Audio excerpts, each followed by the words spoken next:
Hello everyone and welcome to my fourth Christmas card idea in this year's Christmas card series. I have 3 cards for you with Christmas baubles or Christmas decoration, and all you need to make these cards are blendable inks, stencil with circles or circle dies so you can create your own stencil, and obviously cardstock, blending tools and so on.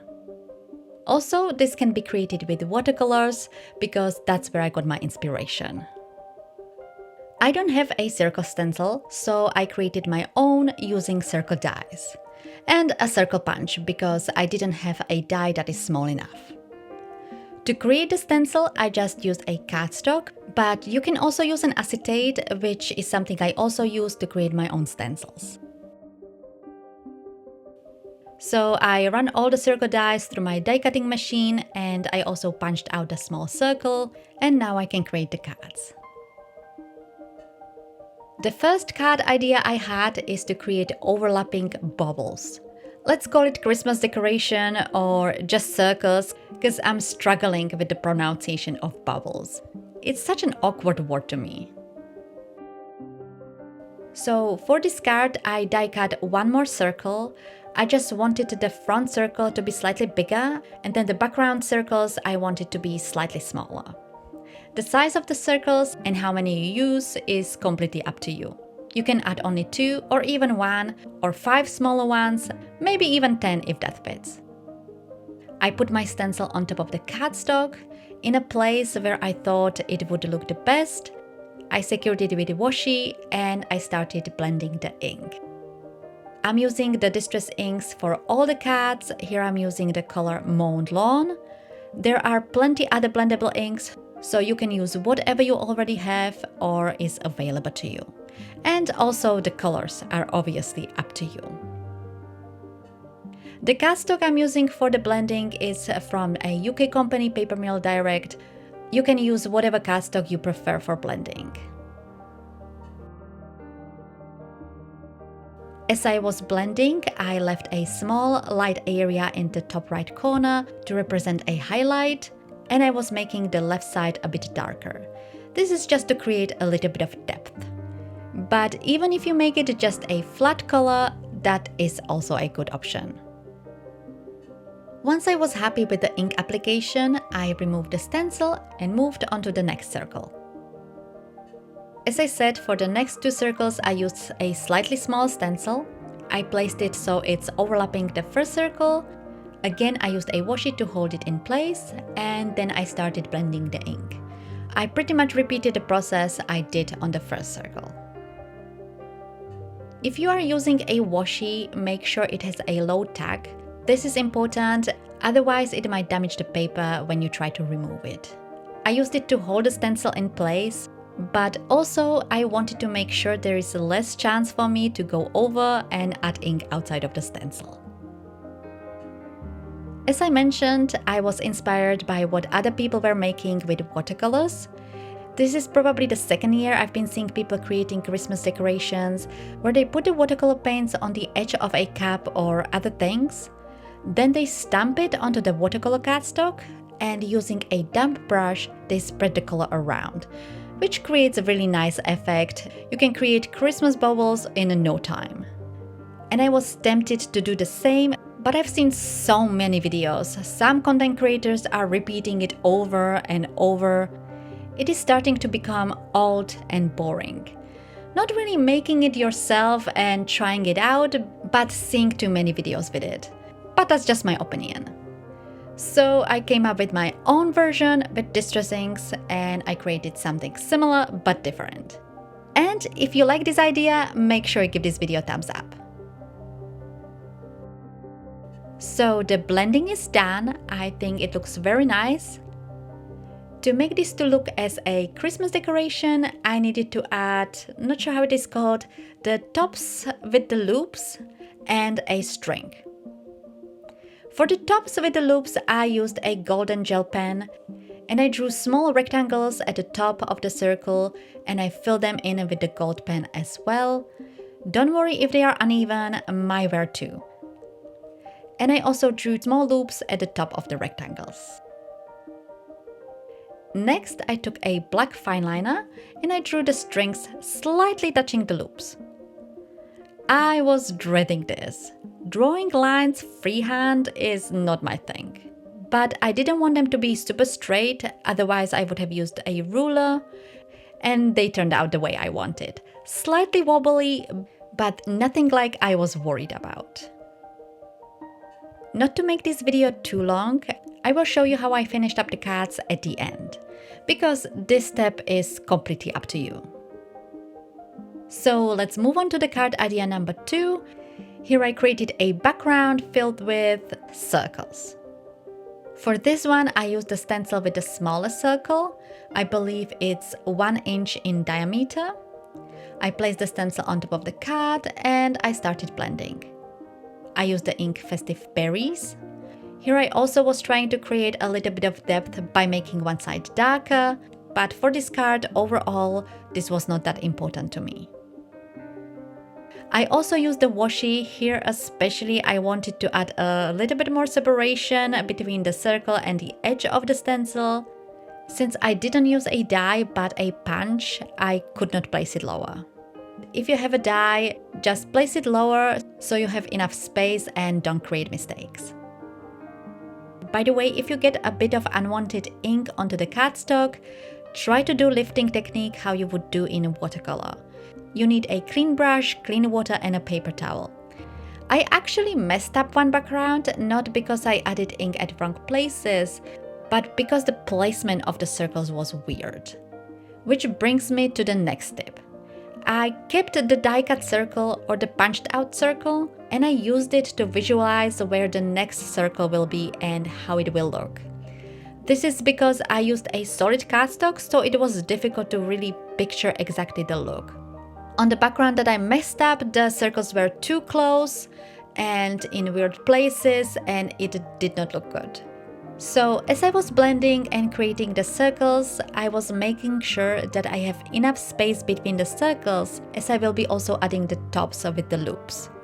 And that's why here the circle die cut was very useful. Also, make sure you add a few circles along the edges, otherwise it will look a little bit empty after you remove the washi. But if that happens, you can always add some circles after you remove the washi. Well, if you are actually using a washi, because this is not a must.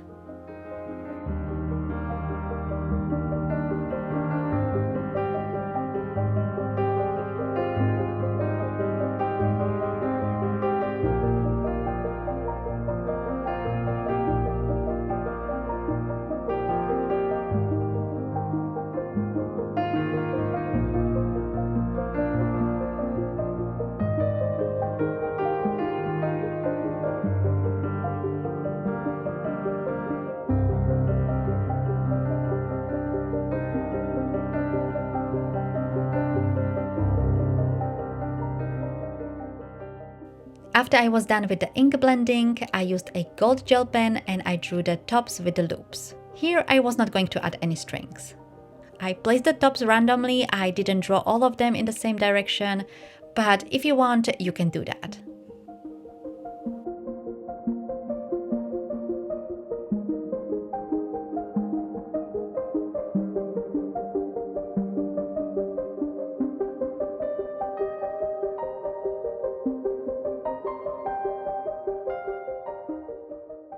After you are done with the tops and the loops, you can finish there, just add a greeting, but I thought there was too much empty space. This was intentional because I knew I needed some space for the tops with the loops, and I was also inspired by another card which influenced the look. It's from Suzy Plantamura. Probably I'm pronouncing it wrong, so sorry for that. I will have a link to her card in a blog post for this video. I love this card, but I'm not keen on the stamp set. There is way too many images that I don't care about. I only like the baubles. But as I said, I thought that the background has a lot of white space. On the card from Suzy, I really liked the holly. I just wanted to add additional color, and the holly with the green leaves is something I really liked. It really makes the difference. And luckily, I had a stamp.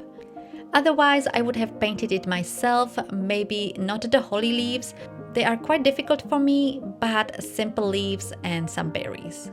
Or even just clusters of small dots would be just fine. But I had a stamp and I stamped it with distress inks, barn door for the red berries, pine needles for the leaves. Distress inks are not the best for stamping, but here it was okay. Oh, I almost forgot. I also added a little bit of glitter to the berries using a red glitter gel pen. I used it for the berries in my last video and I thought it was a fun idea.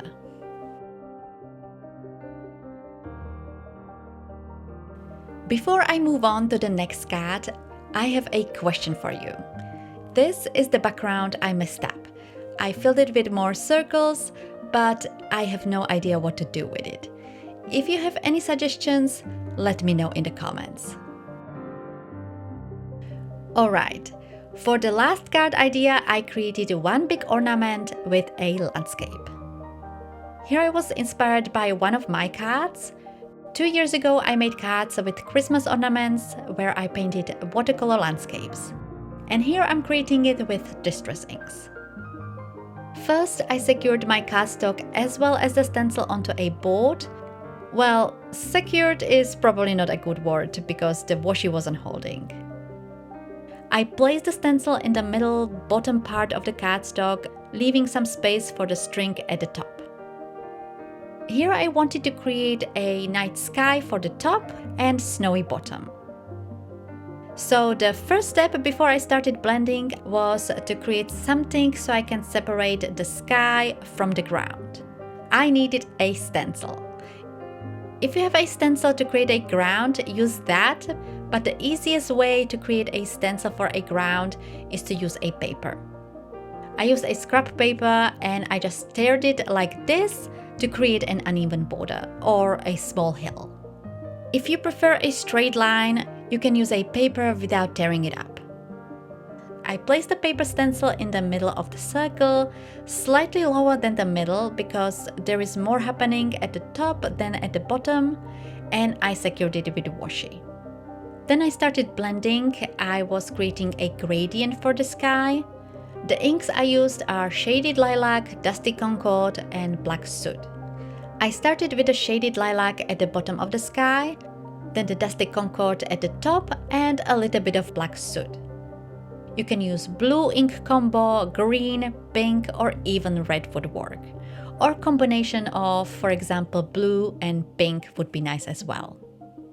The Shaded Lilac I applied in the middle where the trees will be, otherwise they would not be visible if I just used the Dusty Concord. Next, I used the Dusty Concord and I applied it over all the edges of the circle at the top. I also used the Shaded Lilac again and added more color to the bottom, and I was trying to blend the inks together.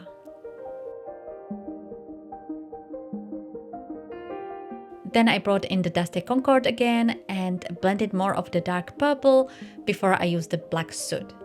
The Black Soot I only used at the very top.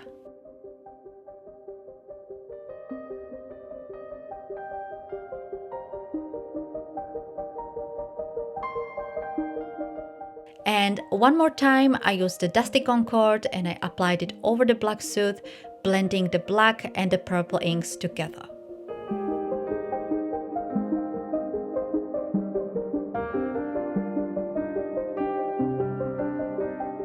I finished up the blending of the sky, and after I was happy with the look, I removed the stencil and worked on the ground. You can completely skip this step and leave the ground white. The idea here was to create a shadow with a darker shaded lilac and then very light application of the shaded lilac below. And here I made a mistake. I used a smaller blending brush to create a flat U shape on the ground for the shadow. I cleaned this brush with water and then I let it dry, but it wasn't fully dry and it wasn't fully clean either. And this is what I created. Instead of lilac, I had pink. This wasn't a huge mistake that would destroy the whole card, it's just not what I planned. I smoothed out the ink across the sky with the other blending tool, And then I used the shaded lilac to finish up the bottom for the snow, and I applied it very lightly. Next, I painted the trees. Here you can use normal watercolors to make it a little bit darker, but since I was using distress inks, I just did not want to switch. I squished the inks onto the laminated cardstock. Any surface that is slick will work. I mainly used the black soot with a little bit of dusty concord. This is the second card that I created, so I already had some ink squished out. I added a very little water into the inks because the inks are not that dark when you use them with water. And I wanted the trees as dark as possible.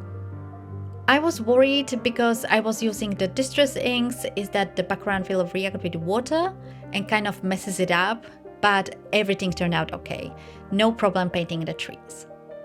The way I painted those trees is I started at the top with a very short straight line, and I went down in a zigzag motion, creating wobbly lines for the branches and creating an A shape as I was going down.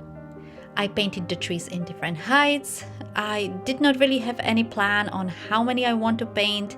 I painted as many as I was able to fit along the shadow at the bottom.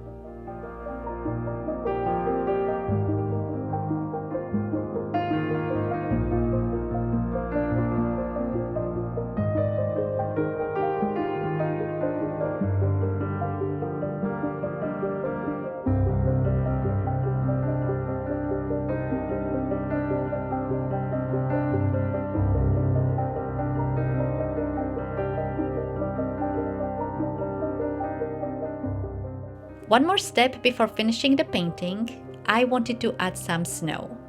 And I did two things. First, and here I would recommend doing this before painting the trees, I just forgot, that's why I had to cover it.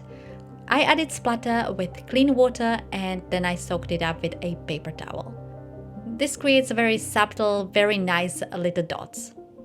You can leave it as it is, but I also wanted to add some white splatter. This one I didn't mind if it landed on the trees, but I used the stencil to cover the outside of the cardstock, and I also used the stencil for the hill.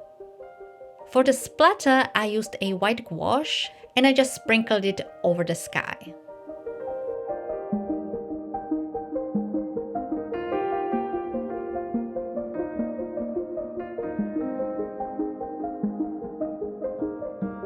The last part to finish it up is to draw the top of the decoration with the loop, and then the string. Here I just used a black fine liner. First I drew a curved rectangular shape and I only drew some lines inside of it. And then I drew the loop on top of it and then the straight line above.